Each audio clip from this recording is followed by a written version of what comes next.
Hey everyone, it's Stratus here, and I got another Call of Duty World War II weapon history video for y'all today, and it's our next stop on the submachine guns, and that is the PPSH 41, so be sure to stay tuned to check it out.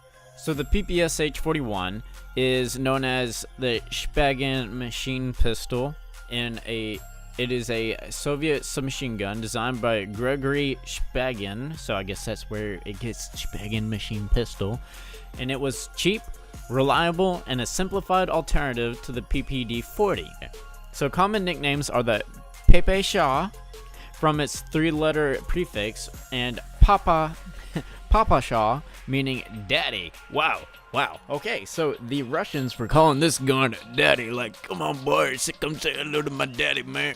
Okay, anyways, the PPSH is a magazine-fed selective fire submachine. Wow, God, they have so many select fire weapons in World War II that they do not allow to be select fire in the freaking game.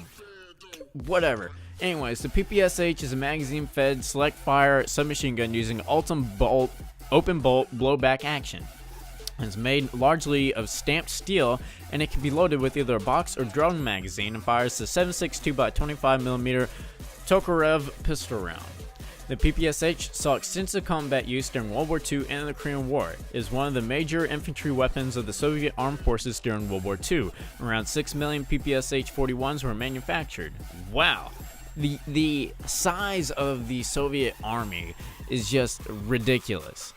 And in the form of the Chinese Type 50s, a license copied, is still being used by the Viet Cong as late as 1970. According to the 2002 edition of the Encyclopedia of Weapons of World War II, the PPSH is still in use with irregular militaries. Why wouldn't it be? It's a very great looking gun, and it's very reliable and very cheap. So again, this is obviously a submachine gun, and it was developed by the Soviet Union. It was in service from 1941 to the mid-1960s by the USSR. And it was in service from 1941 to present by other countries. This gun has been used in World War II, the Korean War, the Hungarian Revolution of 1956, the Portuguese Colonial War, the Ogaden War, the Bay of Pigs invasion. So that's kind of interesting. Who was using it in the Bay of Pigs invasion? Was it the Americanos or the Cubanos? I don't know. I'm gonna kind of lean to Cuba since, you know, they had missiles there from Russia. But anyways, it was also used in the Sino-Indian War, the Vietnam War, the Rhodesian Bush War, the Cambodian Civil War, and the Yugoslav Wars. Now, again, the designer for this gun was Gregory Shpagin. Shpagin. I don't know how to pronounce that, but whatever. It was designed in 1941. The manufacturer, numerous. So I guess there was tons of people developing this. It was produced from 1941 to 1947, and again, the number of these built was around 6 million. Good God. The weight of this gun, without a magazine, is 8 pounds, or 3.63 kilograms. So it's a little bit lighter than the grease gun, which is very interesting because it's much bigger than the grease gun. I wasn't able to figure out how much it weighs with a drum magazine, and you know, bullets are heavy. That metal drum magazine is heavy, so I would guarantee you it's probably getting past the 10-pound mark once you get a drum magazine on there. The barrel length is 10.6 inches, so it's only a couple inches longer than the grease gun as well. Again, the cartridge has fired is 7.62 by 25mm Tokarev. The action is a blowback open bolt, so very similar to the grease gun. The rate of fire is, oh my God, 900 to over 1,000 rounds per minute. That is just absolutely insane. Oh my gosh, that thing's like I think it fires faster than the MG42. And the fact that this fires 900 to over 1,000 rounds per minute shows that Call of Duty World War II is not a very accurate representation of how guns fired in real life. If you want to get a more realistic idea of how guns fire from World War II, go to play Call of Duty World at War, because the FG42, which is my last rifle video, the FG42 shoots very slow in Call of Duty World War II, but it shot so freaking fast in World at War, and that's the exact same thing with the PPSH-41. It shoots so slow in comparison from World War II to World at War. I don't know why they did that. The muzzle velocity is 488 meters per second, so for a submachine gun, that's a considerably fast bullet. The effective firing range is 125 to 150 meters, but the max firing range is 200 meters to 250. The feed system is either a 35 round box magazine or 71 round drum magazine. I actually haven't tested the drum magazine on this game. I don't really need extended mags on it. So unless they have that round drum magazine at being 71, they also kind of cheaped us out on the feed or the ammo capacity. Let's look at the history of the PPSH 41. The impetus of the development of the PPSH came partially from the Winter War against Finland, where the Finnish army employed the Suomi KP-31 submachine gun as a highly effective tool for close quarter combat in forest and built up urban areas. A submachine gun, the PPD-40, was subsequently rushed into mass production in 1940, but it was expensive to manufacture, both in terms of materials and labor, because it used numerous milled metal parts, particularly its receiver. Spigen's main idea for the cost reduction was to use metal stamping from production of most parts. That concept was revolutionary in the Soviet Union at the time. Spigen created a prototype PPSH in September 1940, which also featured a simple gas compensator designed to prevent the muzzle from rising during bursts. This improved shot grouping by about 70% relative to the PPD. The new weapon was produced in the network of factories in Moscow, with high-level local party members made directly responsible for meeting production targets. A few hundred weapons were produced in November 1941, and another 155,000 were made during the next 5 months.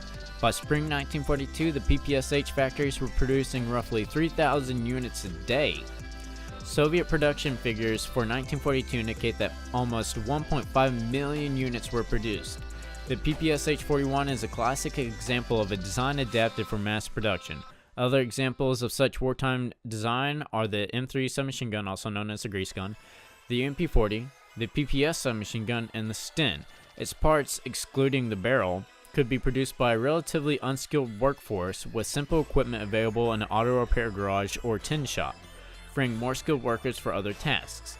The PPSH-41 uses 87 components compared to 95 for the PPD-40, and the PPSH could be manufactured with an estimated 5.6 machining hours, later revised to 7.3 hours, compared to the 13.7 hours for the PPD. So you're looking at almost 1/3 the time to produce a PPSH over a PPD-40. Barrel production was often simplified by using barrels of the 7.62 Mosin Nagant. The rifle barrel was cut in half, and 2 PPSH barrels were made from it after machining the chamber for the 7.62 by 25mm Tokarev cartridge. Very interesting. That's being smart with how to make something. Instead of completely creating 2 barrels, you just cut the barrel of a gun that already exists in half. Very smart. Then all they gotta do is drill out the barrel to make it big enough to be able to use the 7.62 by 25mm Tokarev cartridge. Very smart. Very smart. After the German army captured large numbers of the PPSH-41 during World War II, a program was instituted to convert the weapon to the standard German submachine gun cartridge, the 9x19mm Parabellum. The Wehrmacht officially adopted the converted PPSH-41 as the MP-41R. Unconverted PPSH-41s were designated MP-717 and supplied the 7.63 by 25mm Mauser ammunition, which is dimensionally identical to the 7.62 by 25mm Tokarev, but slightly less powerful. German language manuals for the use of captured PPSHs were printed and distributed to the Wehrmacht. As standard, each PPSH came with 2 factory-fitted drum magazines that were matched to the weapon with marked serial numbers. The drum magazines were mixed and used with different serial-numbered PPSH-41s. A loose fitting could result in poor retention and failure to feed. Drum magazines were superseded by a simpler PPSH-42 box magazine holding 35 rounds, although an improved drum magazine made from 1mm thick steel was also introduced in 1944. The PPS submachine gun, an even simpler submachine gun, was later produced in the Soviet Union service in 1943, although it did not replace the PPSH-41 during the war. The Soviet Union also experimented with the PPSH-41 in close air support anti-personnel role, mounting dozens of the submachine guns and forward fuselage racks on the TUSH variant of the Tupolev Tu bomber. More than 5 million PPSH submachine guns were produced by the end of the war. The Soviets would often equip platoons and sometimes entire companies with the weapon, giving them excellent short-range firepower. Thousands more were dropped behind enemy lines in order to equip Soviet partisans to disrupt German supply lines and communications. This is definitely an iconic gun from World War II because there was just so many of them. They were used by so many people during World War II. It's insane. Now, moving on for this weapon's history. After the Second World War, the PPSH was supplied in large quantities to Soviet client states and communist guerrilla forces. The Korean People's Army and the Chinese People's Volunteer Army fighting in Korea received massive numbers of the PPSH-41. In addition to the North Korean Type 49 and the Chinese Type 50, which were licensed copies of the PPSH-41 with small mechanical revisions, the weapon was widely used during the Korean War. Though relatively inaccurate, the Chinese PPSH had a high rate of fire and was well suited to the close-range firefights that typically occurred in that conflict, especially at night. United Nations forces in defensive outposts or on patrol often had trouble returning a sufficient volume of fire when attacked by companies of infantry armed with the PPSH. Some U.S. infantry officers ranked the PPSH as the best combat weapon of the war, while lacking the accuracy of the U.S. M1 Garand and M1 Carbine, provided more firepower at short distances. As infantry captain, later General Hal Moore stated, on full automatic, it sprayed a lot of bullets and most of the killing in Korea was done at very close ranges, and it was done quickly, a matter of who responded faster. In situations like that, it outclassed and outgunned what we had. A close-in patrol fight was over very quickly, and usually we lost because of it. Other U.S. servicemen, however, felt that M2 carbines were superior to the PPSH-41 at the typical engagement range of 100 to 150 meters. The PPSH fires a standard Soviet pistol and submachine gun cartridge. Again, the Tokarev, and it weighed approximately 12 pounds or 5.52 kilograms with a loaded 71 round drum and 9.5 pounds with a loaded 35 round box magazine. So my thoughts on this gun, or what attachments I would use on it. It's a very good gun to use, and typically you're running the airborne division, so you're more than likely only going to have 2 attachments for this gun. One attachment that I would highly recommend on this gun is foregrip. Just that way you can be a little bit more accurate with it, because in World War II, Call of Duty World War II, it's very inaccurate. You could do the round drum magazine if you wanted to use it. I personally did not need to use it that much. I just used the standard box magazine. That was perfectly fine for me. The sights on this gun were very good for me, so I didn't waste any time putting any sights on there. What I would probably personally recommend is using steady aim, so that way you can just hit fire the crap out of this gun, because you don't really need quick draw for these submachine guns. As long as you just start shooting first, you're usually good. So really, that's the 3 main things that I would pick for this gun, is either foregrip, extended mags, or steady aim. Anyways, if you have enjoyed this video, please be sure to hit that like button for me. Also, be sure to comment down below what you think about the PPSH and if I got anything wrong. Also, be sure to hit that subscribe button and click the bell icon so that we can get notifications when I release a new video about Call of Duty World War II weapon histories. I hope that y'all have a great day, and I'll see y'all next time.